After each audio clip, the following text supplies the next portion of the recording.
Welcome back to the channel. Welcome back to Pacific Raceways. Today we're doing the third out of 4 Alfa Club track days for the year. I didn't attend the first one because it was raining, but it is June 19th, 2024. I'm in the Civic once again and excited to drive on track today. Bit of a last minute rush to get here. I ended up having to replace a brake caliper last night. I was having a whole bunch of braking issues, so hopefully that's all sorted out. Hopefully the car is gonna be doing well today. I got here a little bit early, as usual, and I'm waiting for my friends to show up. Cody and Chris are gonna be joining us today. Dax's car is still not fixed, so no him today, but I'm excited to drive. I'm on some fairly new 225 V730s. Hopefully the times will be good today. It's a little warm, it's about 80 degrees out, so it's gonna be hot. Under the hood of the car, nothing's really changed. The only thing I did was I moved the catch can up a little bit higher. Hopefully we're not gonna have as much PCV issues this event. I think that this motor's hurt, but I'm gonna keep driving it for the rest of the year until it breaks, whatever comes first. And I think we'll get the head off of it this winter and see what happens and see what I need to do to fix it. I do have a spare block, so it's not the end of the world. A little bummed that having issues with such a fresh motor. If you don't remember my last video, this thing fills the catch can pretty quickly. It'll fill it almost in one session. So that's not great. The leak down numbers aren't great, but the compression numbers are high. So we'll see what happens. I don't know that the remedy is going to be simple, or even if I'm going to remedy it, I just need to do a couple different things to try and figure out what's going on and why. The Wrench Mob Motorsports rotors finally reached the end of their life, so I just put some Mini Cooper rotors back on, the Integra Type R pads, the DTC 70s. I can't say that I'm a huge fan of these pads compared to the Carbotex. I think I'm going to go back to the Carbotex after these pads run out, but there's no use buying pads when I have good ones on the car right now. I changed the driver's side front caliper last night after changing both of them on the weekend because I thought that I had a stuck caliper. I really don't know what's going on at this point. Doesn't really seem like it's a hydraulic issue. I think that I might have a bent knuckle or bent the tabs that the brake caliper mounts to. So I'm not really experiencing much brake drag now, but I was pretty heavily yesterday before I changed the caliper. So hopefully everything goes well. The brakes have been dragging on this car for a little bit now, and that might be part of the reason why this car is a little bit down on power too, because the dyno is reading it with the brakes on a little bit. So hopefully no issues with that today. But I intended on doing an oil change and alignment last night at the shop, but didn't really get to it because it was very late by the time I had made a decision on what I was going to do about the brakes. So I ran home and switched the rotors. I think the pedal feels a lot better with these newer rotors on it that are much less worn out, so that's good. I was having some inconsistency in the pedal, and it wasn't necessarily a fluid thing. I do brake flushes very often, and I use high quality brake fluid every time, so really not sure what was going on there, but we have a better brake pedal now. The car stops a lot better, so hopefully I won't be overshooting any braking zones today like I was at the Ridge. This car is a good bit faster on corner entry, so it's a little bit different to judge the braking zones. I got to use the cones closer to me a little bit more, but definitely a lot faster, and I'm excited to go out on track. So I just went through the registration process, got the car all set. Cody has arrived, as well as Paxton and his friend George. Still waiting on Chris. Don't know where he's at. He's stuck in traffic. We'll see if he makes it here on time. So the event's running behind schedule a little bit. So A group's gonna go out on track right now. They're doing a 15-minute session. We're gonna be doing a 15-minute session as well. So Chris made it. He's over there. Paxton's here. George is here. I'm gonna check the car over one more time, get ready to go out, and I'll see you guys on track.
session of the day was kind of trash. There was all sorts of people in the way. Couldn't get a good lap. I didn't do a single good lap the whole day, or the whole session. I came in early because I was just tired of it. Catch can hasn't filled up a crazy amount since I moved it, but I also didn't do a full session. So next session's coming up in just a second, so we'll see how she does out there. I don't even remember my time, doesn't really matter. These brakes don't feel super great on these rotors. I think that I may not have bedded them in all the way or something like that. They don't bite quite as hard as they used to. Might be changing pads soon. Kind of want to get the whole life out of these pads, so I'm going to keep running them for today, see what happens, and hopefully they'll firm up a little bit throughout the day. Kind of doubt it though. It'll be soon. Yeah, no worries. I'm just trying to make sure I get a good spot so I don't get stuck again. You were behind that Alfa, I put him in a seat. No, I was behind a numerous amount of people. Well, you have a couple laps anyway. Yeah. I want to go A, but I just get murdered by these things. Like, I can't do it. This thing makes like 150 horsepower. I know. I've done it before and it's fun, but like, you can't get a clean lap for the opposite reason. Because you're moving over. Yeah, you just got to keep moving over for it. Oh!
Emergency waving red.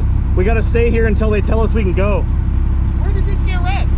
Right behind us, waving. Okay, you go to the next station with a person on a red. Okay.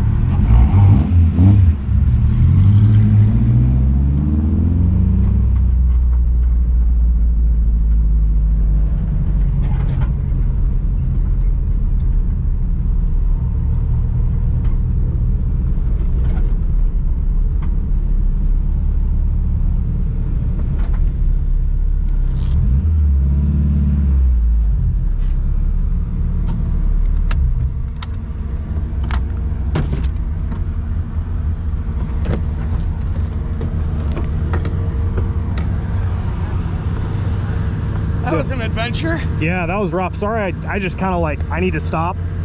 So, just for context, I was doing 152 miles an hour when I saw your tires smoke. I completely understand that. And you stopped in the braking zone for sure. two. Yeah, so I apologize for that. I mean, thankfully nothing happened. Absolutely. Yeah, but, well, thank you for being cool about it. Wasn't the greatest move. I was just like, red flag, stop. Oh, absolutely. Panic response. Yeah. So, I just wanted you to know why that was a really bad idea. You know, I understand that now. Shit, that's just kind of, I thought I was going to be able to stop in time to see that zone, but regardless, it doesn't matter because you were cooking. Totally. So, yeah, there were 9 cars behind me. Yeah, for sure. So, well, man, I'm Matt, by the way. Aaron, nice to meet you. Good to meet you, man. Wish we'd been under better circumstances, but you know. Dude, these are just fine circumstances. Yeah, for sure. Nobody got hurt, right? Yeah, nothing happened. Yeah, we're all good. He debeated, looks like. Oh, is that all it was? 6, yeah, but I think he debeated and then hit something. Okay. I heard contact, but I didn't hear what. Yeah, I saw rocks on the bottom of the hill. Yeah. I feel like he probably lost it there. He either lost it and then debeated, or he debeated and then lost it. But I don't know. Either way, not good results. It was 7, I think it is. I think 7. Yeah. Second session got cut short yet again due to an incident on track. Vehicle hit one of the walls on course, so we all had to come in. I ran a 139.26, which is pretty fast. I think that's the fastest I've gone on this track in this car, which is cool. Hopefully I can do a 138 next session, but a little disappointing that that happened. The guy that had an incident was a really cool dude. His car is pretty messed up, but he's okay. So we'll get back out there in just a second, but we'll cool the car off and get ready to go.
good? Yeah. Jesus.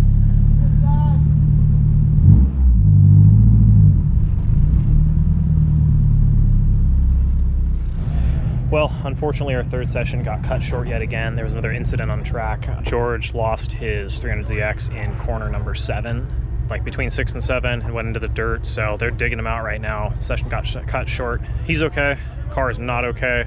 A lot of accidents going on track today. Hopefully nothing continues in the last session. Hopefully we even get a last session. I'm not sure how stuck his car is, but they're working on getting it out right now. I was running consistent 140s. Hopefully next session I'll be out of traffic and I can run a low 139 or even a 138, but we're gonna take a seat, cool the car off, and we'll get back out there in just a sec.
That's it for the day. I just ran the last session. I managed to squeeze in a 138.95, which is my fastest time at this track so far. I think that I can do a faster lap once I have a little bit better of an alignment on the car. I'm super excited about this. I knew that I could get into the 138s as it is, and I just barely did it, but the car survived. I'm probably gonna have to empty the catch can again. It wasn't filling it up quite as bad as it was at the ridge, but we'll have to check again as soon as this thing cools off. But today was interesting for sure. There was a lot of accidents on track. Pretty unfortunate for those involved. Usually isn't like this. I'm not really sure what happened today, but it was a fun day. Wish that I had gotten a little bit more seat time in the car, but we'll have another one in August. I think that I'm gonna do this next ridge day in August. I'm gonna take July off to save some money up, get some work done on the Integra, try and figure out what's going on with this car. Maybe I'll do a performance day to do a shakedown on it or something like that, but a little nervous about this motor. Hopefully everything will be all right, but I think that's gonna be it for today. Thank you guys for watching. As always, really proud of myself that I was able to break into the 138s today, and hopefully I'll just keep getting faster from here. Until next time, I'll see you later.